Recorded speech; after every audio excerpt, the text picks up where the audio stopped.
Welcome to the Overwhelm Edit, the podcast for professional women just like you who are ready to rewrite their story and reclaim feeling capable at work and present at home again. I'm Dr. Sarah Lou, a GP and life coach who specialises in women's burnout and overwhelm, and I'm here to guide you with the practical tools, inspiring stories, and strategies that mix the science and the soul to get you out of survival mode. And so, my lovely, are you ready to edit overwhelm out of your life once and for all? Let's do this. Hi, my lovely, and this is episode number 1. Thank you for being here. This episode I've entitled An Unspoken Epidemic. And that seems pretty heavy, and I mean it to, because actually what is going on at the minute in every home, in every workplace, in every social situation is really heavy. I'm seeing in my work as a GP and a women's life coach an absolute epidemic of women who are stressed out, burnt out, overworked, overstretched, overstimulated, and absolutely overwhelmed. I see it in my clients, I see it in my friends, I see it in my family, and I've absolutely seen it in myself as well in the past. And really, what I'm talking about is the fact that women are absolutely stuck in survival mode for months and months, even years on end. And mental health issues are on the rise. We see it in the media, we see it around us, we experience it ourselves. And yet it's unspoken. We're still living in a time where, yes, it is getting more easy to talk about our mental health. And in fact, it's been encouraged, isn't it? Thank goodness. But yet, when it happens to you and it's really deeply personal, it can feel really hard to share that experience. And so what I'm seeing is women who are going through this experience in isolation. They're going through it with a lot of shame and judgment upon themselves. And they're going through it with that sense of loneliness. And you know what?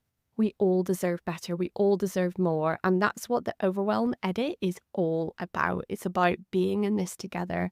It's about finding you in the trenches and helping you climb out again, giving you the skills, giving you the strategy to get out of where you are to where you want to be. Because the thing is, I know you can see it.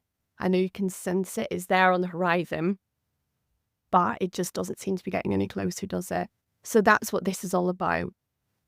And we must think about our well-being in the sense that it's not actually a luxury. It's not a luxury that we're being told we need to work for, we need to earn our rest. It's actually the very foundation of our lives. It's the very foundation of who we are. It's the very foundation of which our families are built on, our careers, our happiness, everything. It's literally the building blocks right down at the bottom. So we need to think about our well-being as a non-negotiable. I'm going to be talking about that lots in future episodes. But today, I just really wanted to bring to you this idea of this unspoken epidemic. And actually, don't you think it's time to really blow the lid off this thing? To talk about it, to understand it, to overcome it, to move through it, to get to where you want to be. And the purpose of this episode, the purpose of this podcast, is to reach more women. And so I am so glad that you're here. I love that you're here. And together we're going to do this. We're going to create a movement where we can be ourselves, where we can show up authentically, where we can thrive at work and be present at home. I mean, it's all possible. And here's the thing. We were told that we should be able to have it all. And actually what that has become is doing it all. But I still believe we can have it all. But caveat, important caveat here is the all that I'm talking about is the all that you get to choose, that it's personal to you, to your situation, to your family, to your life. And it's an intentional choice. It's about having all the things that would make your life feel good. And that's going to look different for absolutely everyone. And so, my lovely, I just want you to pause just for a moment, grab some pen and paper if you've got some to hand, or just sit with your eyes closed and think about this for a moment. Just think what your life could look like in 3 months' time, 6 months' time, or even this time next year, if you could learn to accept yourself, if you could learn the absolute art and life-changing ability of self-compassion, And if you could overcome those patterns that keep playing out and repeat in your life time and time again, you know, the ones I'm talking about, the perfectionism, the people pleasing, the difficulty saying no, the always saying yes at expense of yourself. Just imagine where this could take you. And just know this is where it all starts. And so, my lovely, if you scribbled that down, keep that to hand. If that was an image or a thought in your mind, just capture that in some way. And so let's move on. Let's start to think about what this overwhelm is, because we're all experiencing it. That is for sure. So what is this overwhelm? What is it? Well, firstly, it's really important to know that it is super common. In fact, The Guardian did a survey a number of years ago, and 81% of women in the last year who replied had said they had felt overwhelmed or felt that sense of not being able to cope, not being able to manage within the last year. Okay, so it's really common, but that doesn't mean it has to stay. Because the thing about overwhelm is in itself, it is an issue. You know, it results in some difficult experiences, emotions, behaviors, cycles, overwhelm, spirals and meltdowns, of course. So in itself is an issue. But it's also a symptom of an issue. It's a symptom of you being overstretched and the demands being too high placed upon you. And so this overwhelm, although it is common, we need to sit up. We need to pay attention because it's trying to tell us something. But first, what is it? What actually happens? That sensation of overwhelm is pretty nuclear for a lot of the women I talk about. And the thing is, I know it feels like it's come out of absolutely nowhere. And we're going to talk about that in a later episode. But it feels like you go from 0 to 60. It feels like the fuse got lit and it blows so quickly. But what is it that's actually happening? Why like to call it a bit of a mind, body and soul experience, because it is, isn't it? You know, your mind is racing, you feel under threat, you're under pressure, your thoughts are really going to those catastrophic, those difficult moments, all in a split second.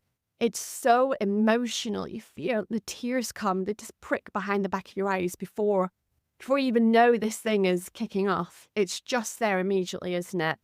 And then sometimes, you know, it's different for everyone, is that some people have a big outburst and it's, you know, emotionally loud and there's tears and there's snot and there's everything flowing. And some people actually withdraw. Some people do emotional withdrawal. And then it's also a body experience as well, isn't it? I don't know about you, but when I feel stress, I get a pressure in my chest. I wonder where you feel it. When the overwhelm comes, is it a pressure in your chest? Is it a pulling? Is it heavy? Is it your shoulders? Is it your jaw? Is it your neck feels like it's clumping tight? It's so important to start to notice what's actually happening to you in this overwhelm, because this awareness is going to be the key. It's going to be the thing that's going to really help move the needle. So just notice what you notice and meet it with no judgment, no criticism. You're here on this journey. You're at the start. You need to practice meeting yourself with grace and compassion. And I know it's a hard one. We will get to that. Do not worry. Do not worry. But you know, why does overwhelm happen? Why does it happen? What is it trying to tell us? Maybe it feels like it's not trying to tell you anything and it's just a really unpleasant experience. You know what? It is trying to tell you something and it is just a really unpleasant experience. But, you know, the answer is both simple and complex. It's really simple when you think about it, that too much has been asked of you. Time and time again. Too much has been asked of you externally. Too much has been asked of you internally. Too many patterns have played out and repeat. But really, fundamentally, too much. It's too much. It's too much has been asked of you time and time again. And there's only so much you can take. There's only so much that you can have on your plate. There is only so many plates you can spin or balls in the air, all of those analogies. The mental load gets so high. And that's it. Your nervous system says no more. And that comes out in the overwhelm. It's its way of trying to communicate with you. And it's saying, you know, hey, I need some help. I need some attention here. I'm being pushed and being pushed and being pushed. And the thing is, we are very good at pushing past our thoughts. We're really good at pushing past emotions until we get to this point. And so this is our nervous system, this is our body's way, our mind's way of communicating with this, sometimes in quite a dramatic way. And it's complex.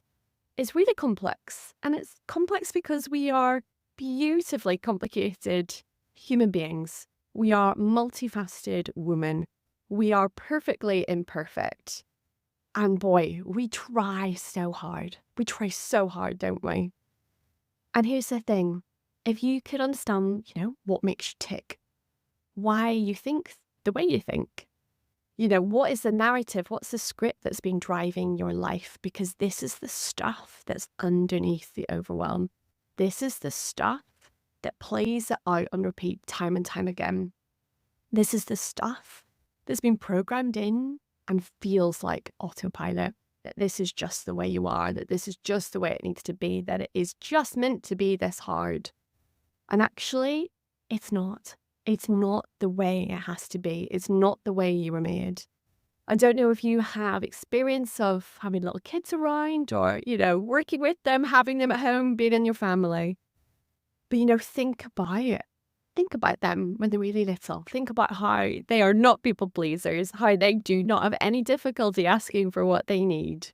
That is how we were all born. And although as we grow up, we can't necessarily keep modeling some of those behaviours of a baby, of a breathe gullo, we've lost that sense that we are worth having the things that we need. We've lost that sense that we are worth asking for help. We've lost that sense that good is good enough.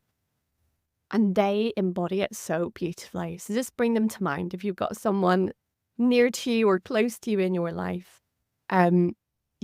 What we need to do is do a bit of reprogramming, a little bit of resetting the factory settings here. And taking us back to what we were before we learned all these behaviours, before we learned that this was the way that we are meant to be. And here's the thing about learned behaviours. They serve other people, but not always us. And they maybe even have felt like they played a part in getting you to where you are right now. I really do identify as a perfectionist. I like to think recovering perfectionist. And do not get me wrong, I'm sure at times that perfectionism had been so helpful at getting me through medical school, meeting those deadlines, showing up to those night shifts, working Christmas on call, all these things. But here's the thing, as life gets more complicated, as we get older, life does shift, it gets more complicated, doesn't it? These things no longer serve us. In fact, they tend to add to the overwhelm. They tend to increase the pressure and expectations that come up internally time and time again. And so I'm just going to leave you some thoughts here about really what we are up against as women. Now, this is not to end on a negative thought, but this is just to really help validate how you're feeling and that you are not in this alone. And actually, when I talk about that movement at the start, this movement, let's create a movement together where women are able to ask for what they need, stand up for their rights, their needs, their basic well-being, and plenty more on top of that. Do not get me wrong. This is what we're up against. This is what we need to galvanise ourselves as a community. This is what we need to shed the light on in this unspoken epidemic. We need to speak about these things.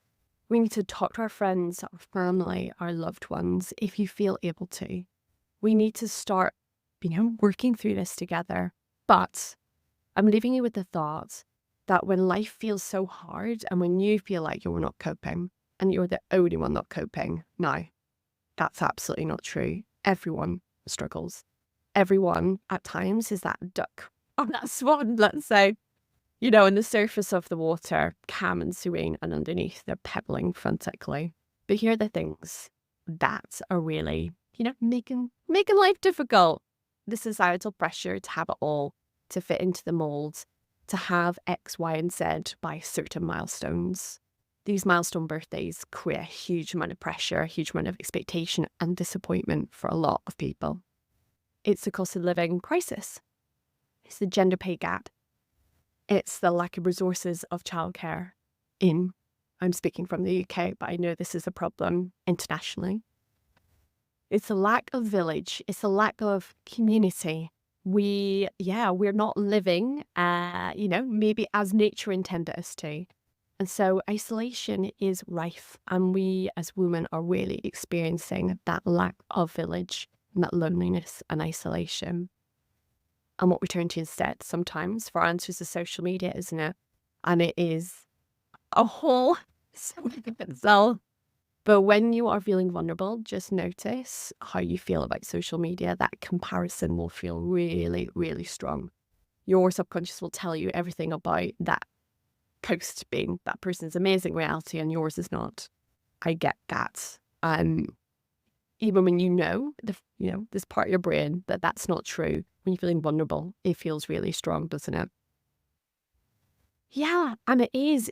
It's the patterns, it's the perfectionism, it's the people pleasing. And it's also having never been taught how to manage our emotions. We grew up, a lot of the women I work with, in an era where there were good emotions, bad emotions. And again, we'll cover this in the future. But actually, we're learning to manage our emotions. But it's difficult, it's tricky. There's a lot to navigate here. And also, we had to navigate these myths about self-care, about the fact that it's a luxury, that it's not necessary, that it's actually selfish, that it needs to be earned. It really, really doesn't. But yeah, those are things that you are up against. But here are the things that you can do about it. Now, I can give you a long, long, long, long list. But we're going to be covering this in future episodes. But we're going to be looking at, managing your overwhelm, understanding it more deeply, being well-resourced, getting off autopilot, reframing your mindset, setting some boundaries. Yes, love boundaries. Meeting yourself with self-compassion, and also crafting a life with intention that is fit for purpose, that's fit for what you need. It's about taking back control. Now, I'm in control in the very best sense. I know when life feels really stressful and the overwhelm is high, that actually we want to pull the reins of life in really tight to our chest. Do more, more, more, more, more. Take on, take on, take on. This is not that kind of control. This is about control of living life with intention, knowledge of yourself, living life on purpose, living life deliberately again, getting off autopilot, climbing out the trenches and living a life that feels really good for you. And so, my lovely, I'm going to put some questions for you just to have some time to think about some self-reflection and just to scribble down, how you are, how things are going for you. And just maybe get a notebook or maybe have something on your phone that just you can follow this journey. And so they're going to be in the show notes below. And it's been my great pleasure bringing this episode to you today. And I'll speak to you very soon. Bye-bye, my love.